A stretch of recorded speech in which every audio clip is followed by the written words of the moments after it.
Hello everyone. Today we will be studying safety and security in hotels. After studying this chapter, you will be able to understand and differentiate between the term safety and security. You will also be able to understand the importance of work environment safety and how to do a job safety analysis. Also, you'll be able to list the possible hazards for housekeeping employees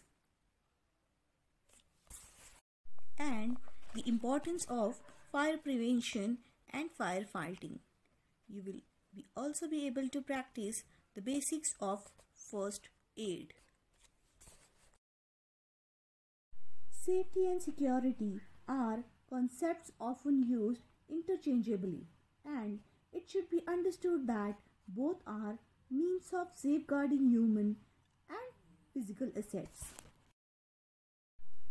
The term safety is used with reference to such things as disasters, emergencies, fire prevention and protection, and conditions that provide for freedom from injury and prevent damage to the property. The term security is used with reference to freedom from fear, anxiety and doubts concerning humans, as well as protection against terrorism and theft of guest, employee or hotel property. Now, let's understand the work environment safety and job safety analysis.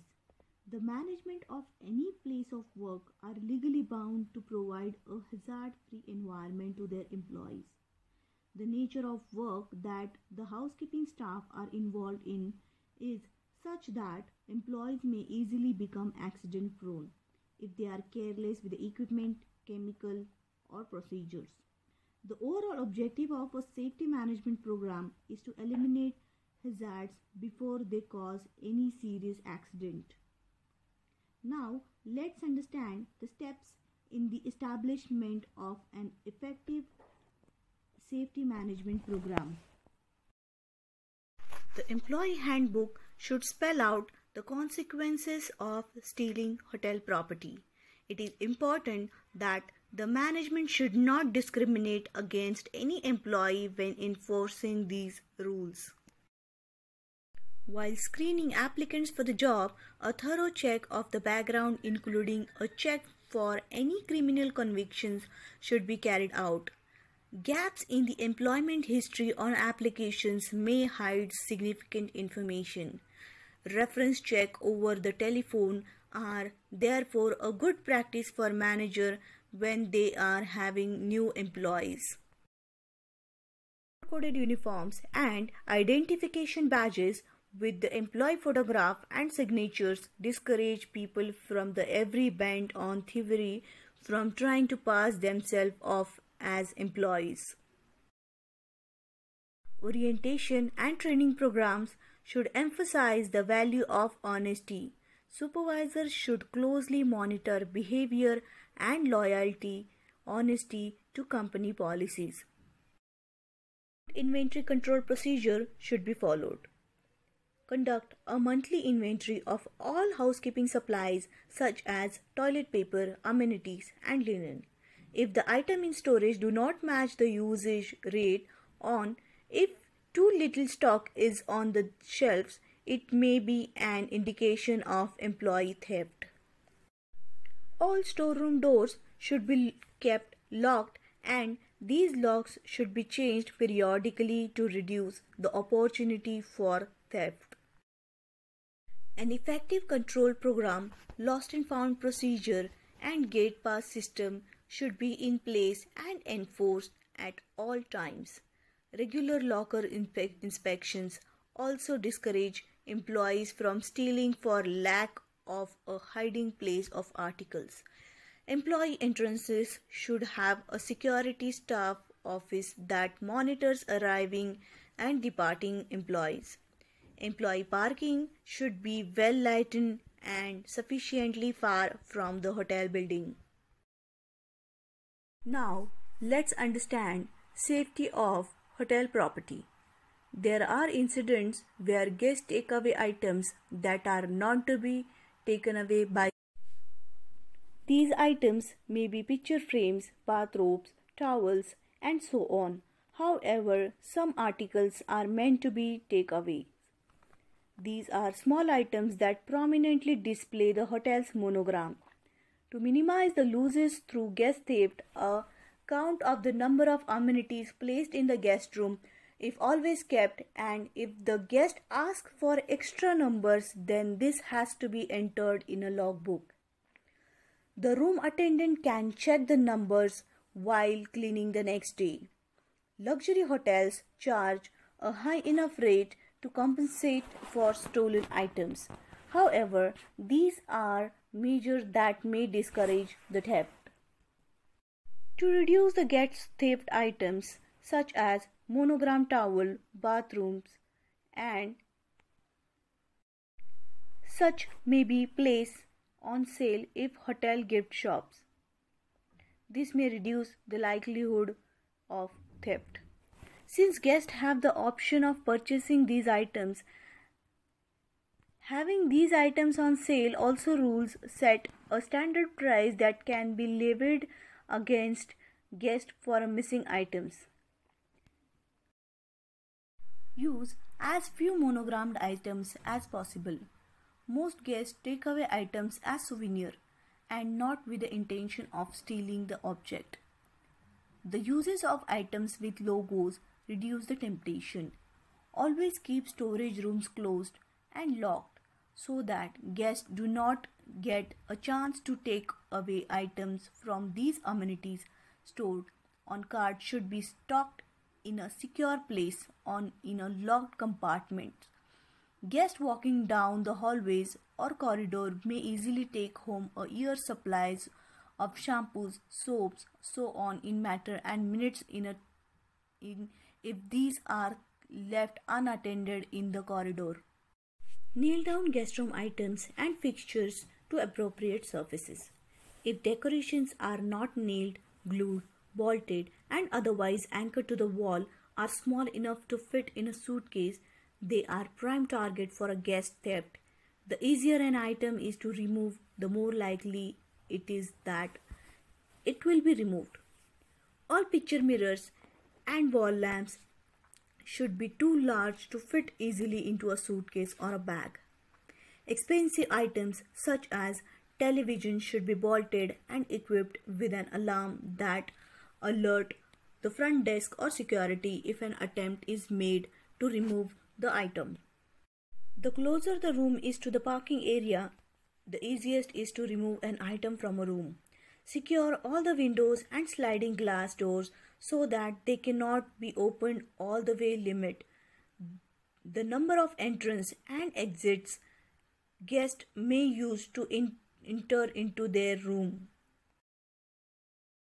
Let's understand the role and procedure adopted by the security department.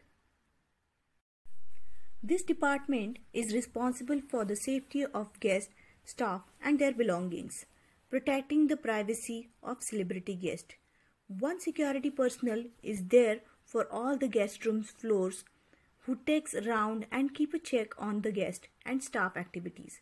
Security department guards all entrances and exit points of the hotel. Supervises check of employee lockers is done by the security department. All visitors in the hotel are given ID card for security reasons. Security department checks all the employees after their duties are over. All material should come to the hotel from outside has to take a gate pass from security department and then they can go to the hotel main store. Let's move on to the next point, which is safety guidelines to be followed by room attendant. Room attendant should not give information, keys, or open the door for any person. Check with housekeeper, report if suspicious behavior is found. The maid should always lock all the doors and do not leave the keys in the lock. Key control. The control of guest room keys is one of the cornerstones of the hotel security that guests have a right to expect under common law. Key control is the process of reducing guest property theft and other security related incidents by carefully monitoring and tracking the use of keys in the hospitality operations. If there is no key card lock systems, the following policies should be considered for key control. Coding. A few precautions to take while coding are: room keys must not have any form of tag that identifies the hotel. Keys must have the room number on them. Keys must be identified by a numeric or alphanumeric code. That code should not in any way directly correspond to the building or room numbers. Issuing the keys. Apart from the basic precautions for all keys, there is more stringent security for keys with higher access. Take, for example, guest room keys. These are the keys with the minimum access, unlocking just the one room. When keys are given to the guest upon registration, the guest room number must not be spoken aloud if there are others within the hearing range. Room numbers should be shown to the guest in writing with a reminder that they should note it down if a guest check-in packet is not used. Explain to the guest that the coding system is for their protection. Guests should be asked by the guest service agent for their room keys upon checkout. Hotel employees, particularly housekeeping and bell staff who sees guests obviously in the process of leaving a room for the final time, taking along their luggage, should ask the guest if they have returned their room keys. This is also a good time to thank them for staying with you and make other pleasantries. GRA and others who find the keys in unoccupied guest rooms or elsewhere should place them in their pockets or in the locked key boxes provided, not on their cards where they are accessible to others, and turn them into their supervisors to be returned to the front desk.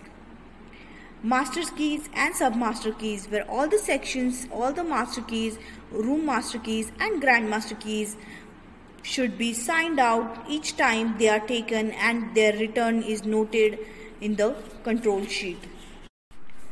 Custody of the keys.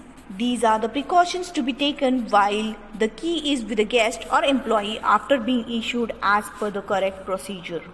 Employees should not be allowed to loan the keys assigned to them to one another. Employees should hand over keys whenever they leave the property, even for the meal breaks. Individuals who have been issued master or sub-master keys should be spot checked from the time to time to ensure that they have them on their person. Changing locks and keys. Whenever a new key is made or a new lock is fitted, certain precautions are necessary. For example, a record must be kept of how many keys are made for each room and when they are made. The general manager must review this record on a weekly basis, initialing that dating the key making log each time where he or she reviews it. And if required, as a result of this review, general manager must instruct the maintenance staff of either to rekey a lock or to exchange the room lock around within the housekeeping section. If new room codes are to be used or locks are being switched, the code on the keys must be adjusted according to the overstamped until the old code is illegible, and the new code should be stamped nearby if locks are swapped within a section. As standard practice, it is recommended that some locks in a sections must be removed quarterly, and a log must be kept of all lock swaps and rekeying. Loss of keys. This is a time when particular vigilance must be exercised. If a section master key is lost under circumstances that may result in a guest being at risk, the entire section should be rekeyed. If a section is been rekeyed, also consider rekeying a new Grand Master key and emergency key so that in effect a phased rekeying of the entire property is accomplished if it has been some time since this was last done. If a master key or emergency key is lost under any circumstances, it must be reported to the owner of or the corporate office immediately by the general manager. After the circumstances are discussed, they can decide whether the entire hotel should be rekeyed. As the additional step, the general manager or somebody he or she delegates the responsibility to must cross-index all incidents of theft, missing properties, damage, and also room number. Should also mention room number or location. Watch out for locks that have been moved, names of potentially implicated employees, usually more than one. It may be discovered that room thefts never occur when so and so is off, or that they occurred regardless of the room number when so and so was working in maintenance or housekeeping department. Let's understand fire prevention and firefighting. To understand fire prevention and firefighting, one must know how fires are classified. Fires may be classified into 4 groups based on their source of fuel. A. These are fires with trash, wood, paper, or other ordinary combustible material as their fuel source. Class B. These are fires with flammable or combustible liquids as their fuel source. C. These are fires involving electrical equipment. Class D. These are fires with certain ignitable metals as the fuel source. Prevention of fire. Fires may be prevented if fire hazards are identified and eliminated. Some unsafe practices that may lead to fire are as follows. Guest smoking in bed, the hotel not providing sand urns or sufficient and appropriate ashtrays in room as well as public areas. Using high wattage bulbs in lamps. Storing rags and clothes with residues of cleaning polish still on them. Not unplugging electrical appliances when not in use. Using faulty electrical equipments or sockets. Leaving magnifying glasses where the sun can catch them. Using furniture materials that are easily combustible. Establishment must conduct fire drills on a periodic basis and ensure that all staff attend these drills so that they know what is to be done during a fire emergency. Fire warning systems. These may be electrically powered, manually operated systems or automatic fire detection systems or a combination of both. The usual components of such systems we will be discussing here. Fire alarms. These can be set off by smoke detectors, heat detectors, sprinkler system or pull stations. The most common types of fire alarms are the ones operated by pull stations located in the corridor, lobbies and near elevators. The pull alarms are red in colors with a glass panel that needs to be broken to set off the alarm. Sprinklers. These are found in most of the hotel establishment, especially in corridors and rooms.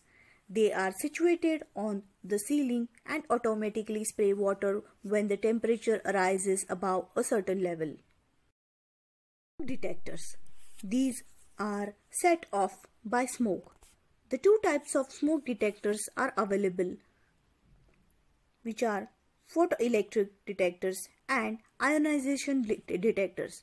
Photoelectric detectors are alarms trigger off when the smoke blocks a beam of light emanating from the detector. In the ionization type of smoke detectors, the alarm should sound when the detector senses a shift in electrical conductivity between two plates.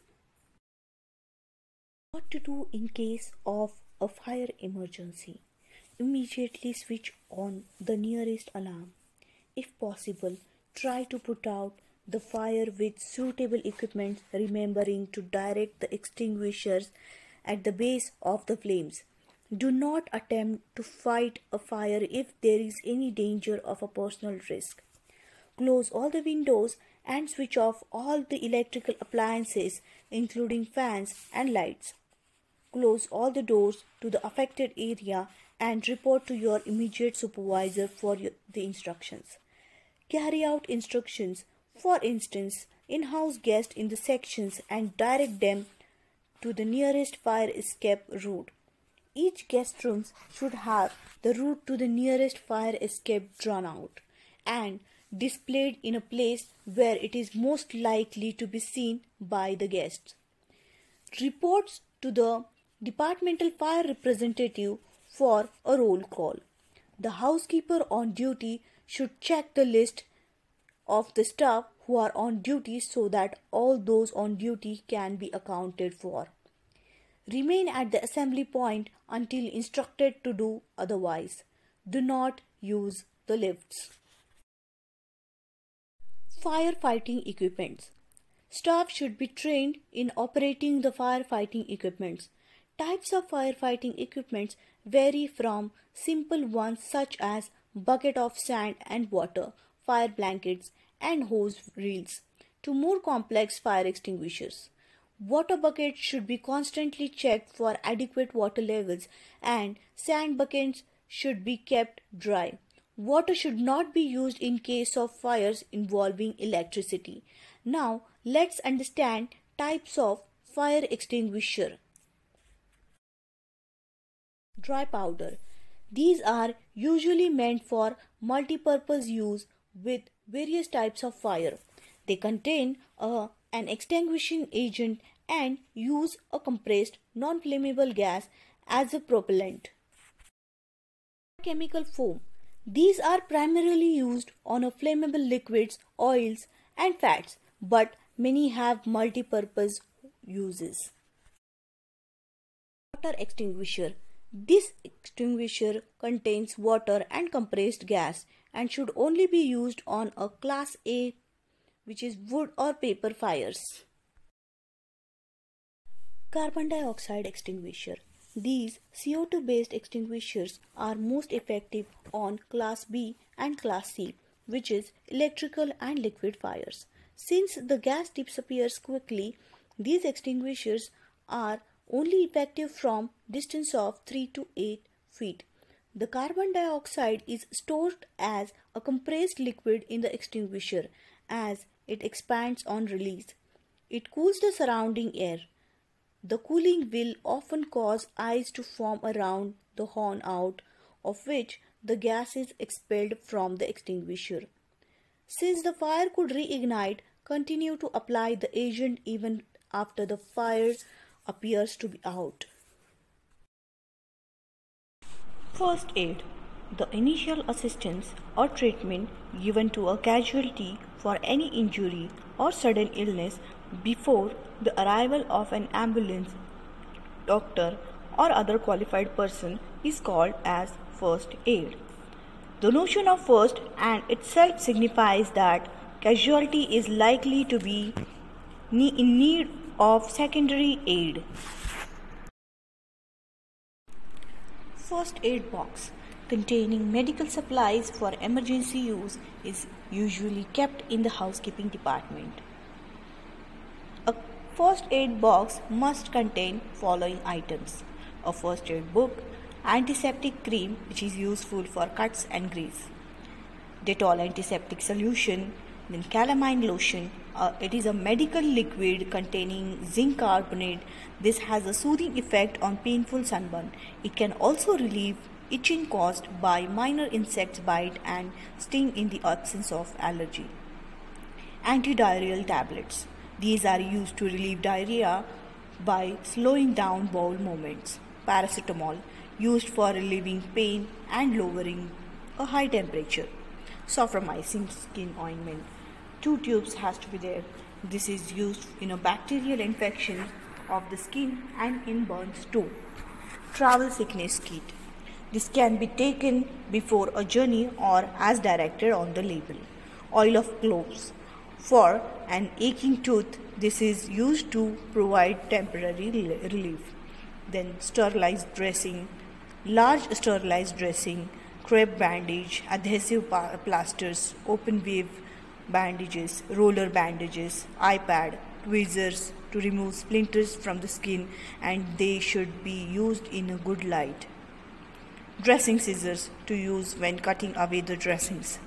Safety pins, pads and pencils for writing, 1 each. Principles of first aid. There are certain important principles involved in first aid.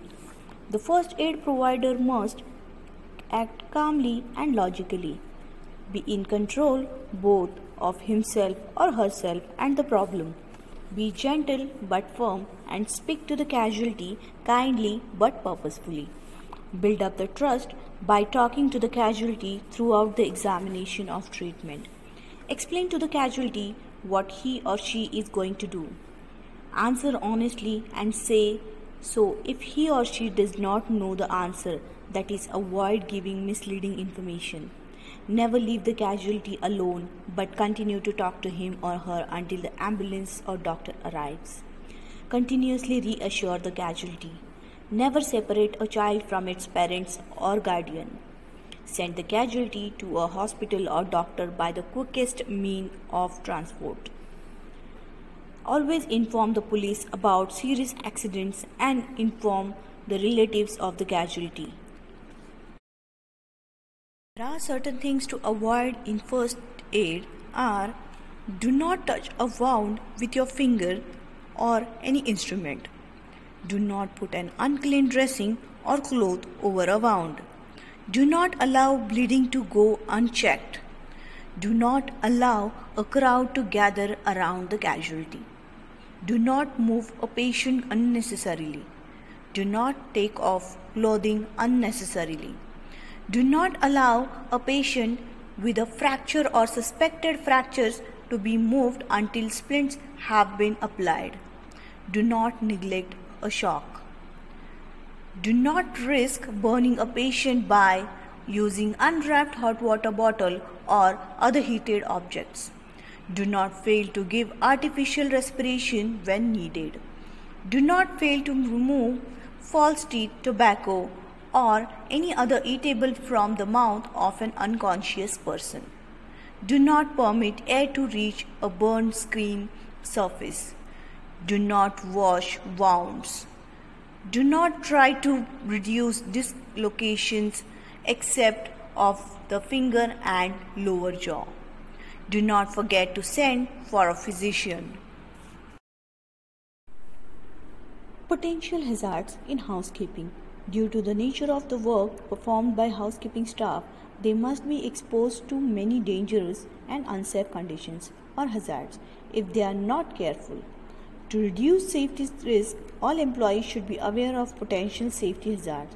There are some hazards which are included in housekeeping department. For example, faulty equipments, damaged flooring or chipped tiles, slippery floors, slippery guest bathrooms, cracked or broken glasses, worn-out electrical installations, overloaded electrical sockets, worn-out carpets, electrical cleaning equipments which are left lying around, unsafe use of ladders, loose threads, cleaning agents which is left uncapped, non-adherence to instructions outlined in the material safety data sheet for the use of cleaning chemicals, handling corrosive cleaning agents with bare hands, mixing certain chemical cleaners and cleaning agents kept in unmarked, incorrect use of trolleys, incorrect methods of bending and lifting, unsatisfactory hygiene and sanitation standards.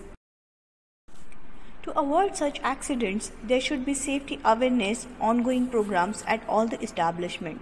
The management of all the establishments should be aware of the laws concerning safe work environments and should be concerned about the safety of their employees. Periodic training should be provided to all staffs in order to raise awareness about the safety. All employees should be aware of the potential hazards in their respective departments. All HODs must be ensured that employee follows safe job procedures, correct unsafe conditions immediately, and take adequate time to do the job so that accidents are not caused due to haste. The executive housekeeper should develop a comprehensive list of safety rules to be followed by all the housekeeping employees, and this can be the part of the housekeeping safety manual.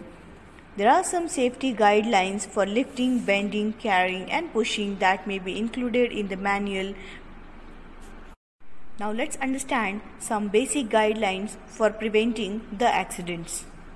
Always follow instructions when using any cleaning equipments. Replace caps on cleaning chemicals immediately and securely after dispensing. Label cleaning agents clearly.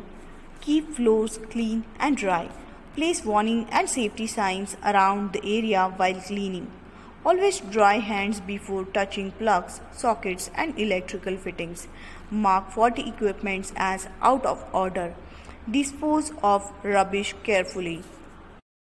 Never place cigarette butts or sharp objects in the trash bag on the room attendant's cart. Open and shut doors carefully. Clean away broken glasses carefully. Procedure to follow in case of an accident.